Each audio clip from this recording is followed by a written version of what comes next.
அழிந்து போகிற பொன் அக்கினியினாலே சோதிக்கப்படும். அதை பார்க்கிலும் அதிக விலையேற பெற்றதாயிருக்கிற உங்கள் விசுவாசம் சோதிக்கப்பட்டு, தங்கம் இருக்குது இல்லையா, தங்கம் அதை உருக்கும்போது அந்த தீயோட ஹீட் ரொம்ப அதிகமாக இருக்கும் இல்லையா. அதை உருக்கி தான் அந்த கழிவுகளெல்லாம் எடுத்து அதை சுத்தப்படுத்துவாங்க. இப்படிப்பட்ட ஒரு கடினமான ஒரு ப்ராசஸில் தங்கம் அதை மீண்டு வருகிறதா இல்லையா? வருகிறது. அழிந்து போகிற ஒரு தங்கம் அதை தாக்குப்பிடிக்க முடியும் என்றால், அழியாத உங்களுடைய விசுவாசம் பிரச்சனைகளில் எப்படி அது ஒளிந்து போகும்? இதுல சொல்லப்பட்டிருக்கிற விசுவாசம் தேவ விசுவாசம், கிருபையாக கொடுக்கப்பட்ட தேவனுடைய பரிசு.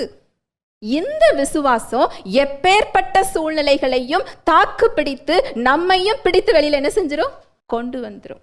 பேதுரு இதை தான் இங்க கற்றுத்தருகிறார்.